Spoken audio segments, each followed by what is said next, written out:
Welcome back. I'm here with Beckett. Today we'll be talking about conference realignment. And we'll be going with conference by conference. And it'll be discussing the teams joining those conferences and how that'll change these seasons. All of this information is as of October 17th, 2024. Don't get mad at us if it's something's different by the time you're hearing this. So, starting in the SEC, on July 29th, 2021, Texas and Oklahoma announced they would join the SEC in 2024. So you have the two big-time teams in the Big 12 joining the SEC. Texas, Oklahoma, adding to the SEC football strength, which is, as you've seen this season, they're beating up on each other now. And one team has fared well in the new conference, the new strength of schedule, and one team has not. Texas, undefeated. Their only big win is over Oklahoma, though. If you look back at who they've beat Mississippi State. You have this Michigan win, but that's a game you can schedule every year. That's not anything with being in the new conference. Mississippi State is not. That's the worst team in the conference, I would say. Oklahoma, not. That's a game you played every year in the Big 12, and Oklahoma's not up to shape. Texas, hasn't looked that great, and isn't gonna look that great yet this season. So, if you look at what they've looked, and they've looked good. They've looked great, contrary to that point. And this rest of the schedule is very favorable for Texas. Biggest game of the season, this weekend, Saturday, October 19th. You got Georgia, head-to-head, number 1 Texas in the nation versus 5 Georgia.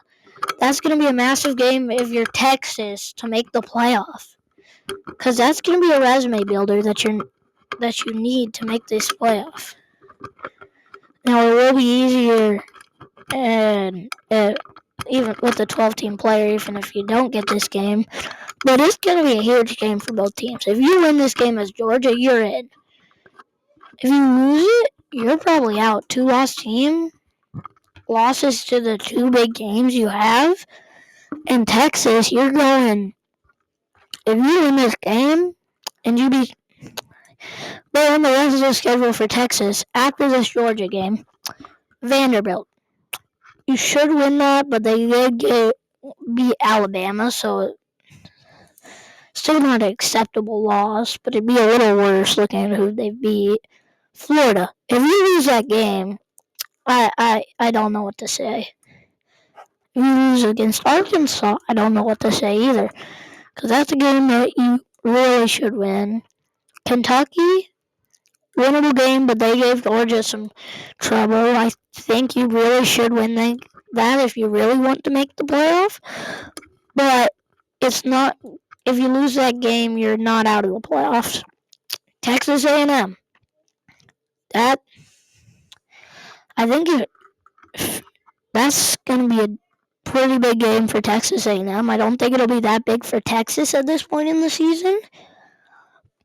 But I think it will be a big game for Texas A&M, looking at sneaking into the playoffs with a win there.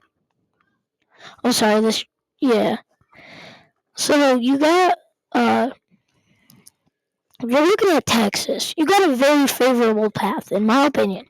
You beat Georgia, Texas A&M, and take care of at least 2 of those middle-tier teams in there, you're in the playoff.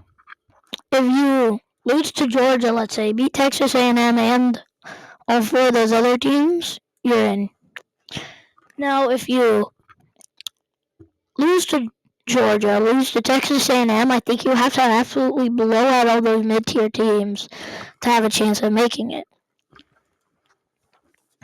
And then So with that, after you win those games, if you win Georgia and Texas A&M, I think you're probably in.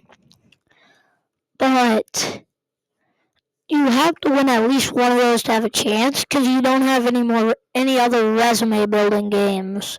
Back if you look back at behind at your schedule, Michigan's the only game I could think might build your resume a little bit, and that's not gonna do anything for them. And then you have your bye on November 2nd, so you still have a bye coming up. That just makes it harder to get in my opinion. If you have your bye this late in the season, your second bye, it should give you a little bit of a rest. But then now let's go to Oklahoma, the other team joining the SEC, and how that's shaped out for them. So currently, you've beat Temple by a lot. You struggled to take care of a Houston team that's not good.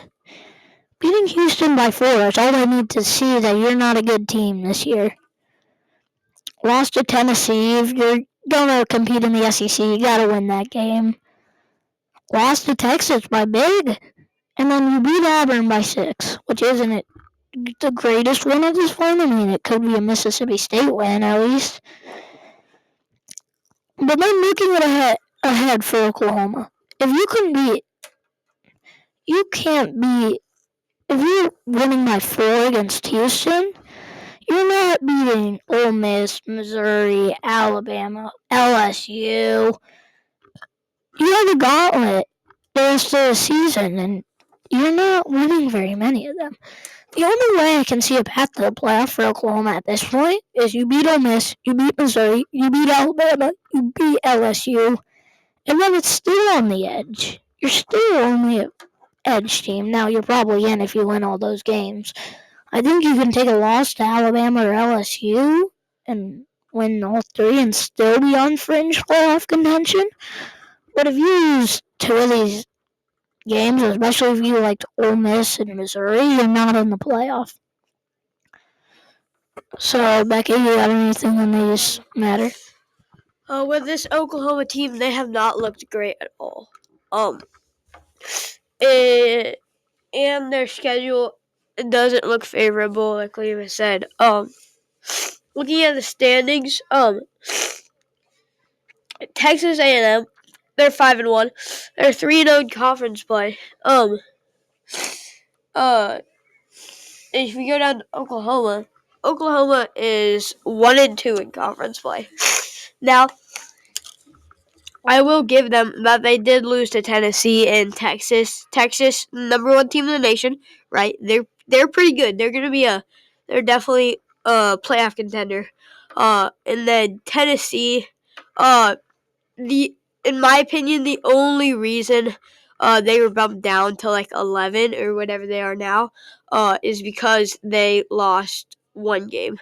If Tennessee didn't lose that game, let's just check real quick who they lost to.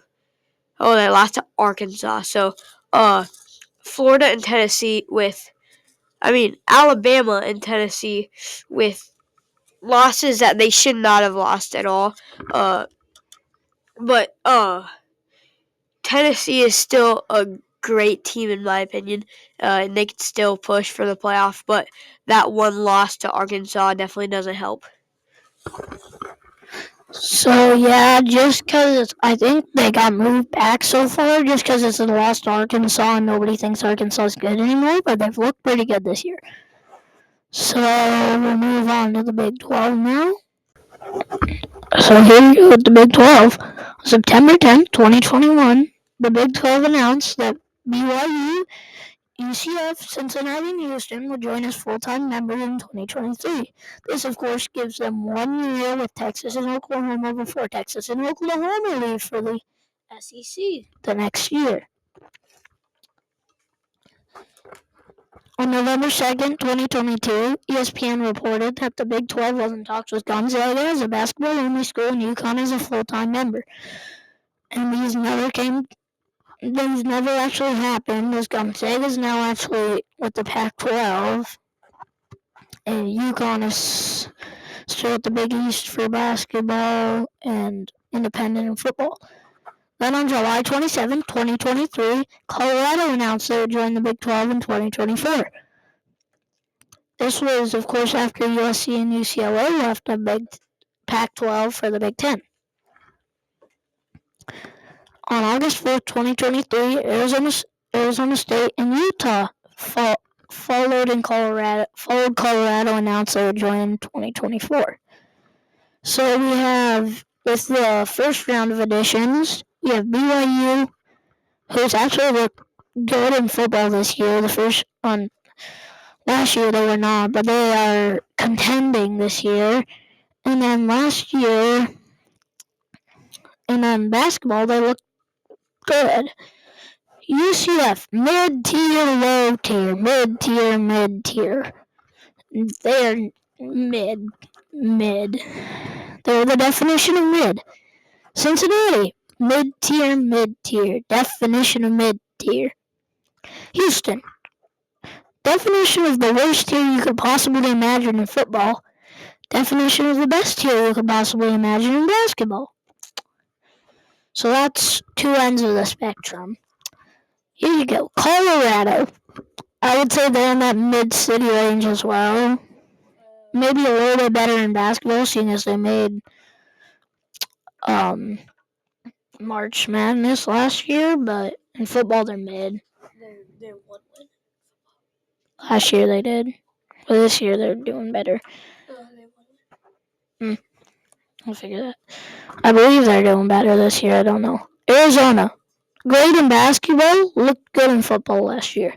Not doing the greatest this year, but they're still good. So yeah, Colorado's doing way better than they were. And Arizona. They're a good football team, great basketball team. Arizona State. They're actually hype in football this year, like an underdog story. And not the greatest at basketball. I feel like they're pretty decent, but they're not good. They're not great. Utah. They were amazing at football last year. Falling off this year since Cam Rising got injured. And mid at basketball. Low tier mid basketball. So if you look at the conference rankings this year for the Big 12, two of the top 4 teams are new waves of additions from this last couple of years. BYU, Arizona State. BYU's 1, tied with Ohio State for first, actually, and Arizona State's 4. So you got 2 of the new additions. These clearly turned out to be some good additions, seeing as you have 2 of the top 4 teams are new additions, with Iowa State and Texas Tech in between. Talk about that for football. You would think, here are the contenders you would think for football this year in the Big 12. Kansas State, Utah, Oklahoma State, Kansas. Kansas is dead last. Oklahoma State is third to last. Utah is fifth to last. And Kansas State's fifth. But that's how these new conferences can turn out. It's crazy. And then, so like, BYU, Iowa State look like they're on a collision course to meet in the Big 12 championship game. I think the only thing that could stand in that path is Texas Tech, seeing as they have a game with Iowa State this season. But other than that, the only thing that could change this collision course is a loss for either team. And BYU's schedule looks really favorable. Oh, that's not good for an Iowa State fan like me. BYU's upcoming schedule. Tomorrow night, Oklahoma State BYU 9:15. I'm going to tune into that game. Unless I'm watching a high school football game. I'm going to be watching the high school football game, my bad. I'll probably tune in when I get home. So, BYU UCF. That's ridiculous. for an Iowa State fan who wants BYU to schedule better. I think my only hope is that Utah can knock them off, or Arizona State, because Kansas and Houston aren't doing it. I can tell you that much. I hope Utah can do it in the Holy War, or Arizona State in the biggest game of Arizona State's life. Yeah, look at Arizona. I'm going to look at Arizona State, because maybe they have a chance. Maybe. The schedule is favorable. Cincinnati, Oklahoma State, UCF. Kansas State worries me. Arizona worries me. BYU worries me. So this end of the season is not favorable for them, but I think they can beat Cincinnati, Oklahoma State, and UCF. But Texas Tech, what does their schedule look like? That looks pretty favorable too. Baylor, TCU, Iowa State. That's a big game for both teams. Colorado, Oklahoma State, West Virginia to end the season. I don't like the Iowa State West Virginia games, but I think the rest of those you can win pretty easily as Texas Tech. And then Iowa State, what does their schedule look like? Well, you have UCF, Texas Tech. UCF does not concern me. Texas Tech concerns me a little bit. That may be a trap game. Kansas does not concern me in the slightest. Cincinnati will never concern me. Utah, that somewhat concerns me, but I'm not too worried now the way they're looking. And Kansas State, that's going to be the farm to go on last week of the season. That may decide who makes the conference championship, because I don't have that much trust in Arizona State, Texas Tech to stay up there. Kansas State, well, depending on what Kansas State's schedule looks like. Favorable, very favorable. West Virginia, Kansas, Houston, Arizona State, Cincinnati until the last week of the season, farm to go on Iowa State. Oh, this is a favorable schedule for Kansas State. Oh, I think it's going to be Kansas State, Iowa State last week of the season fighting for the conference championship game bid. As long as BYU doesn't take a random loss somewhere along the line, then that might be a preview of the conference championship game. Wait, BYU beat Kansas State earlier this season. Oh, so that could put a wrench. Because if they're tied, BYU gets that, I believe. Head-to-head would go first. Oh, so that Kansas State-Iowa State game could decide so much at the end of the season. Well, And now with the Big Ten. On June 30th, 2022, USC and UCLA announced that they will be leaving for the Big Ten in 2024. On August 4th, 2023, Oregon and Washington announced they would be leaving for the Big Ten in 2024 too. Now the Big Ten is not the Big Ten anymore. They're more like the Big 20. But all teams from the opposite side of the USA joining the Big Ten. And now we'll see how these teams are doing. All these teams are doing in the Big Ten. Start off with UCLA, and it's not looking pretty for them. They're 1-5 overall, and they're 0-4 in conference. With their only win being against Hawaii, and that was by 3. So if you're UCLA, you're wondering what the heck you can do to get any better for this last half of the season. I'm an Iowa fan, so I'm glad Iowa has UCLA on their schedule. Hopefully that will be a big win for Iowa. But yeah, UCLA, they stink.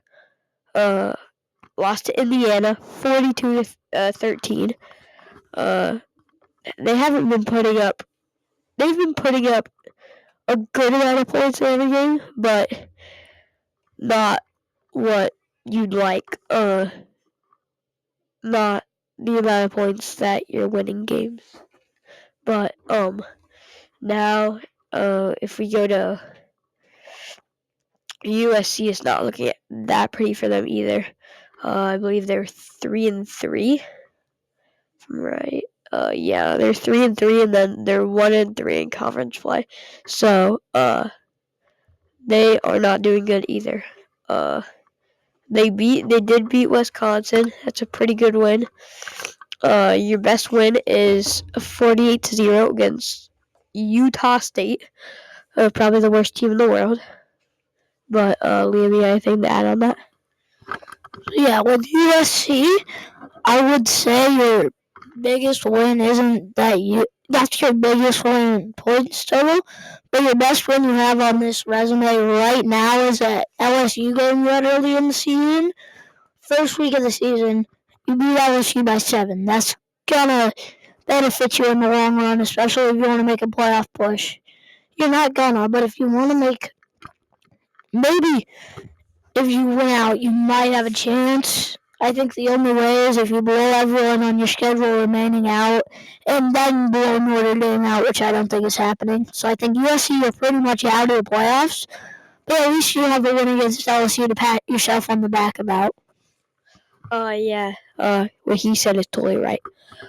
Now we got Washington. Washington is one of the mid-tier teams in the Big Ten right now. Getting blown out by Iowa. It's pretty sad letting Iowa put 40 points up on you. Iowa's not known to put points up. They're known to have good defense. Your best win is against Michigan. I'll give you that. That was a pretty good win. You only put up 30 points against Eastern Michigan. That's the most points you've put up in a game. That's not good. That's not great points wise, but your defense has not let too many points other than the Iowa game and then a game against Washington State where they let up 24 points. But if you're the Washington Huskies, you have 3 games. You've 3 games that you could win, and then 2 games that you will probably not win. But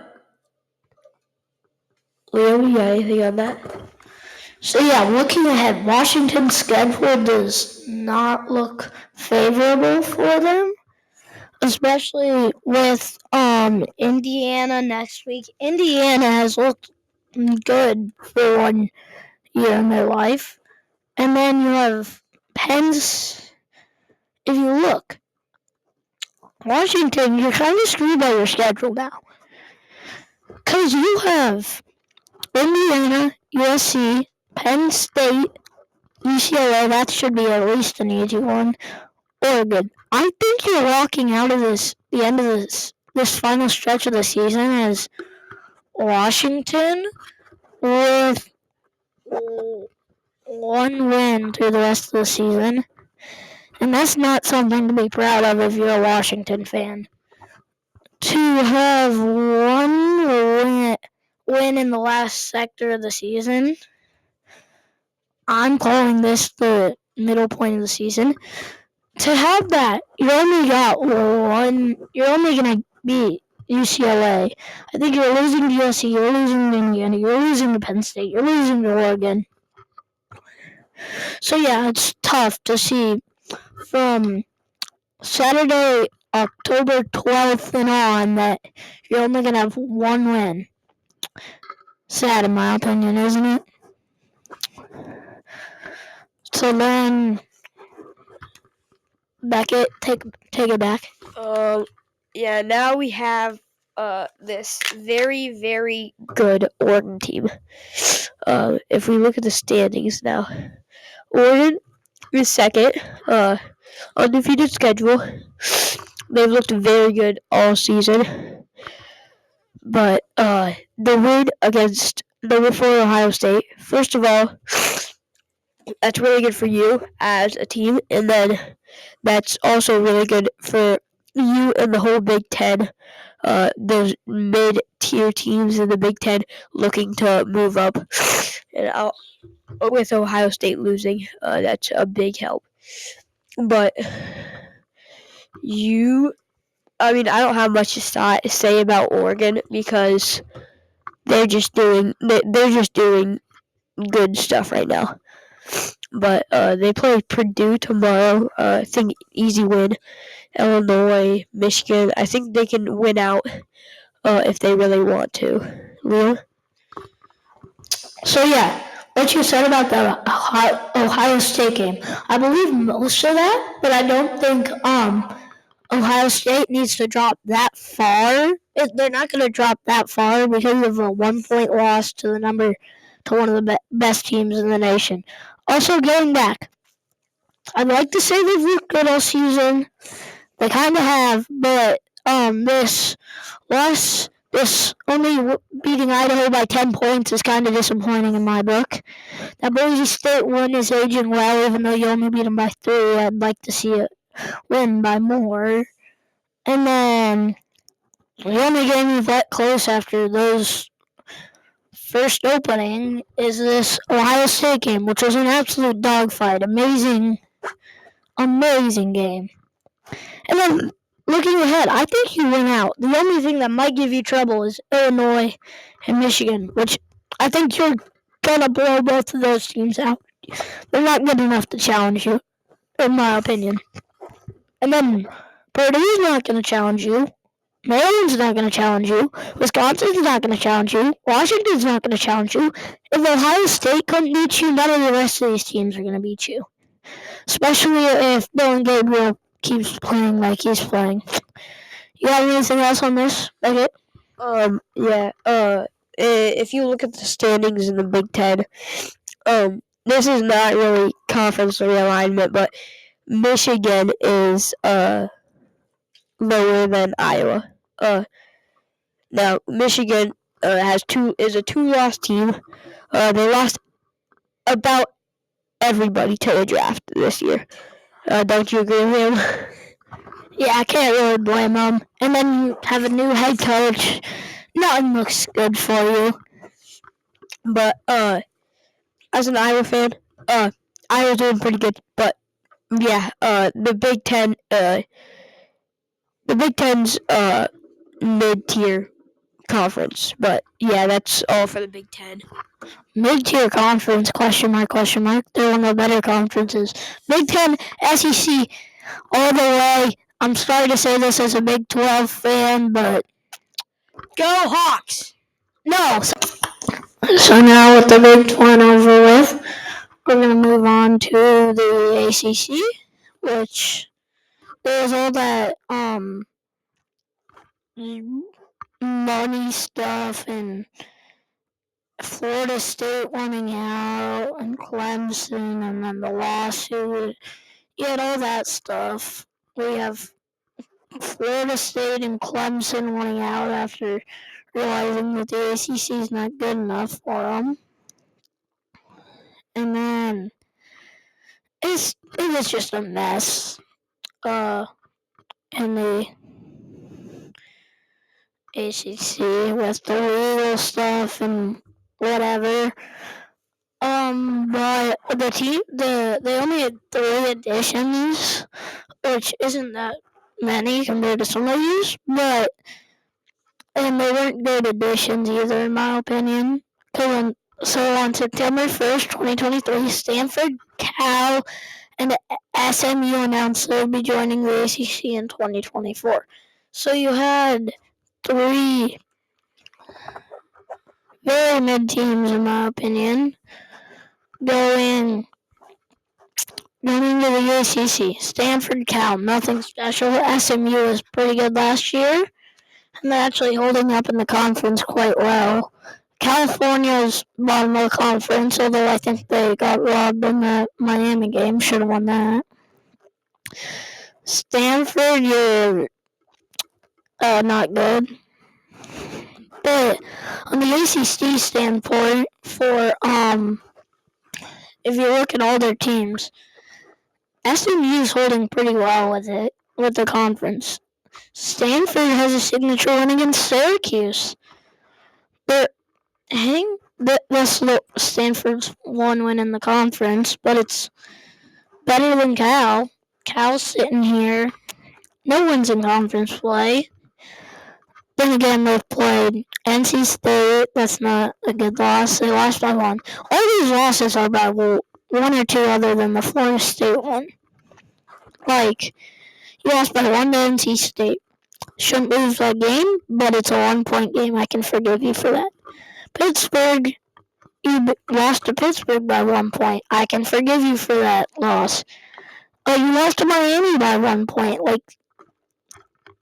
And lost to Florida State by 5. That's not a good loss, but Miami, NC State, Miami and Pittsburgh are two really good 2-point, 1-point losses. If you're going to lose to anyone in the ACC, those are two of the teams you want to do it to. But then NC State's not a good loss. And looking ahead for you as Cal, you don't have a tough schedule. Oregon State, Wake Forest, Syracuse, SMU, and Stanford. Now, not saying you're out of the playoff contention, yes, but I think you can make a bowl pretty easily, seeing as you already have 3 wins. And you have a pretty easy schedule to get 3 more. I think you can at least beat Cal, or you can at least beat Wake Forest, Syracuse, and Stanford, and you'll make a bowl game pretty easily. But out of the new teams, SMU by far the best. You beat Louisville. That's your real signature win at this point. You lost by 3 to BYU. That's a forgivable loss. And looking ahead, you have Duke, undefeated to start the season. That could be a game to get a good win. Pittsburgh, that's a game you can get a really good win in. Boston College, they've fallen off. Virginia, that's a game you could get a decent win in. And then California to end the season is an easy one. I think SMU has a legitimate shot at the playoff looking at this upcoming schedule. And the next 2 weeks are going to decide it all for you as Cal.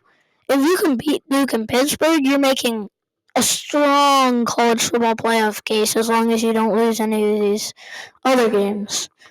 Like, if you can beat Boston College and Virginia and Cal and beat Duke and Pittsburgh, you're in. You're in my opinion, especially after beating Louisville.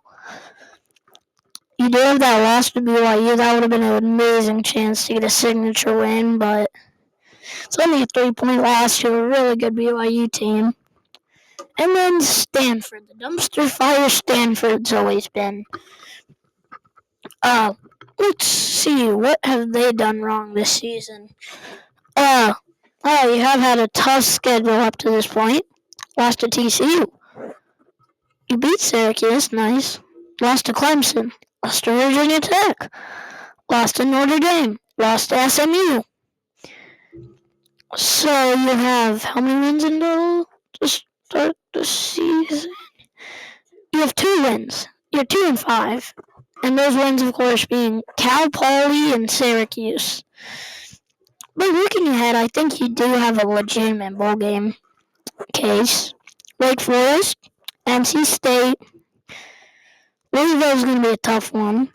Cal, if you can pull out the Cal game and beat SGSU, you're in the bowl game. I think if you can beat Louisville, then you're for sure lock. Because seeing as I don't see you losing to Wake Forest and NC State, or Wake Forest, I only see you losing one other game than Louisville. And that's in a worst case scenario. That'll wrap up the ACC, and it is on to the Sun Belt. So the Sun Belt, as Liam was saying, on November 6th, 2021, the Sun Belt added James Madison. And the Sun Belt's the Sun Belt announced that JMU would join for all sports sponsored by the conference, including football. On February 11th, 2022, Southern Miss, Old Dominion, and Marshall announced that they too would join the Sun Belt Conference later that year. So now if we see how all these teams have been doing, we'll start off with Southern Miss. Southern Miss is in the SBC West, and they're second to last, 0-3 in conference play, and 1-6 overall, right next to Troy.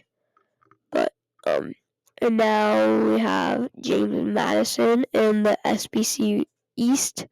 They're 1-2 in conference play, 5-2 overall. Somehow they're in the middle of the pack with 1-2 in conference play. And then we got Old Dominion and Marshall. Old Dominion is 2-1 in conference play and 3-4 overall. And then Marshall is 2-1 in conference play and 4-3 in overall. Both Marshall and Old Dominion are in the SBC East. But if you look at it, the teams below James Madison are just bad.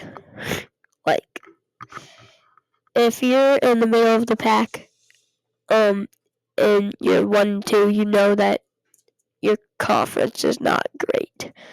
But so they won against Northern Carolina, 70-50, very high scoring game. They won against Charlotte, Gardner Webb, LA. They lost to LA Monroe, lost to Georgia Southern, and then not too well. You have Old Dominion and Marshall left on your schedule. Liam, anything to say? So yeah, if you look at James Madison, I think after the North Carolina game, everyone thought their offense would be high-powered. 70 points on a power conference team, that's almost unheard of. Then you put up 63 on Ball State. Oh, their offense must be pretty good. As soon as you enter conference play, the highest you put up is 39. In your 2 losses, you put up 19 and 14. Your offense has got to fix up if you're going to get it done, because that seems to be a strong point. So then, yeah, and the schedule doesn't look amazingly favorable either. App State, Old Dominion, Marshall left on the schedule. You're in for a tough time, James Madison. I don't think you're making it to a bowl game. Yeah, with what Liam was saying, that LA, no, yeah, your defense needs to get better. You keep 2 teams to 7 points, and those 2 teams are really bad. Well, you keep 4 teams to under 7 points, but then again, those teams are not great. You let North Carolina put up 50, respectable. You let conference play put up a lot on you. Your defense has to get better if you want any chance at making a run in your conference even. So, on with the Conference USA. On November 5th, 2021, FBS Independence, Liberty, and New Mexico State, who then respectively played non-football sports in the ASUN Conference and Western Athletic Conference, and then full ASUN members, Jacksonville State, and full WAC member San Houston, announced they would join Conference USA in the 23-24 season. On November 14, 2022, Conference USA announced that another ASUN member, Kennesaw State, would start a transition from to FBS after the 2022 football season and join the Conference USA in 2024. On November 27, 2023, Delaware announced that a member of both sides of the CAA was planning to transition from FCS to FBS in 2024 and join Conference USA in 2025. On May 10, 2024, Conference USA poached another team from the FCS ranks, announcing that Missouri State, a member of the Missouri Valley Conference and the separate, though closely related Missouri Valley Football Conference, would also join in 2025. So you have Liberty, who are usually good at football, New Mexico State, who is not good, Jacksonville State, who I don't know how they are. No one knows who Jacksonville State is. Sam Houston, who's normally good. Kennesaw State, who really haven't done good this season. Delaware, who is usually pretty good in the FCS. And Missouri State, who isn't the greatest. All joining Conference USA, which is a pretty good conference. And if you look at it, Jacksonville's, wow. 3 of the teams joining are in the top 4. Liberty is first, Western Kentucky second, Jacksonville State's third, and Sam Houston is fourth. Liberty's undefeated, 3-0 in conference, 5-0 overall, but I don't think their strength of schedule, their schedule has not been Campbell, New Mexico State, UTEP, East Carolina, and you need your overtime to take care of FIU. You gotta schedule better if you're one of these teams like Liberty. I'm sure a lot of good teams would want to schedule with you, and you haven't had any good wins, signature wins. The FIU win is the only thing I can think of because FIU's not even, FIU's 5th, so that's the only win on your schedule I can say is maybe good. And then you had a canceled game against App State, which might have been something, a way you could show who you are. But looking ahead, Kennesaw State, they haven't won a game. Jacksonville State, they're third. That'll be a good game. Middle Tennessee State, they are up there, I believe. They're 1-2, 2-5 overall, so that's not a game you can prove how good you are. UMass, they're not good. Western Kentucky, that's gonna be the game you're gonna prove yourself. Sam Houston State, that end of the season is where you're gonna have to prove yourself.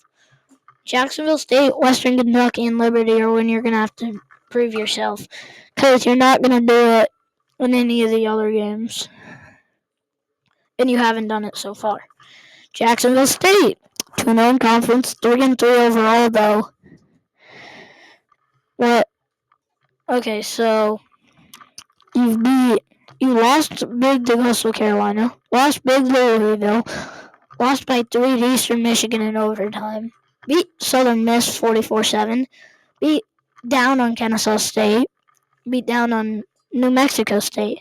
So you haven't had a bad season, in my opinion, and I think you have a favorable schedule. Middle Tennessee State should beat them. Liberty, if you can win that, then I think you might actually win the conference, or be in the conference championship game if you can beat Liberty. LA Tech should be an easy game. FIU should win that. Sam Houston, test yourself. Western Kentucky, test yourself. But I think you're definitely a bowl team as long as you take care of a couple games you need to. Sam Houston, see, they are what? They are 2-1 in conference, 5-2 overall. So good team, good team. You have a win over Rice. Lost by big to UCF, but they are a power conference team now. Hawaii, you beat big. New Mexico State, you beat big. You beat Texas State by 1. That's actually a really good win this season. That is a good win this season. UTEP, that's a good win, and you lost big to Western Kentucky, though. And the upcoming schedule looks favorable for you. FIU, Louisiana Tech, Kennesaw State. You have no excuses to lose those games. You maybe lose to FIU, but I don't think you have an excuse. Then Jacksonville State and Liberty. Those are games I think you have an excuse to lose. And then I think, I don't really. Those are the teams that really got added, that got affected, that really have looked good. But the other teams, I'll just give you where they are in the standings. Delaware and Missouri State haven't joined yet, so it's really New Mexico State. They are third to last at 1-3 in conference, 2-5 overall. Kennesaw State is 0-2 in conference, 0-6 overall. And then Sam Houston, Liberty, and Jacksonville State are Liberty's 1, then Jacksonville State's 3, and Sam Houston is 4. On to the Mountain West. And now, as Liam said, with the Mountain West, starting on September 23rd, 2024, following speculation in the days prior, UTEP announced they would leave Conference USA in 2026 for the Mountain West on October 1st, 2024. On October 14th, 2024, Hawaii announced that they would be joining as a full-time member. So we really only have one joiner. Well, two joiners, but Hawaii, have they been?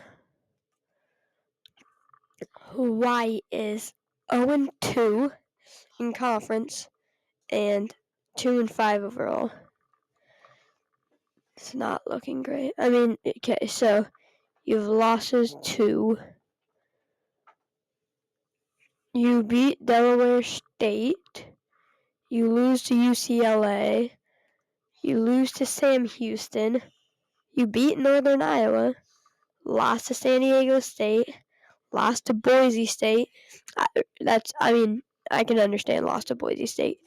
Lost to Washington State. Your schedule is pretty hard. But the rest of it, I think, is not as hard. It's still going to be tough, though. You have Nevada. That's this weekend. You have Fresno State, then UNLV, then Utah State, and then New Mexico. So, if you're Hawaii, it's not looking amazing for you. You're not a playoff contender. You have to win 4 games to make a bowl game too. So that's kind of out. Fun fact, Hawaii, they are called the Hawaii Rainbow Warriors. So, yeah, fun fact there for you. And if we were looking down Hawaii's schedule, I do think they're not going to have the toughest time, because Utah State is below them. Nevada. Utah State's 0-3 in conference, 1-6 overall. And Nevada's 0-2 in conference, and 3-5 overall. But the rest of their upcoming games might give them a bit of, other than the Nevada, I think you can beat, and Utah State, I think you can beat. New Mexico might be a win. I think you can beat New Mexico and Fresno State, but those are going to be tough fought. And then UNLV's on top of the conference, and you're not beating them. So I think you're going to need a prayer to make a bowl games with this upcoming schedule.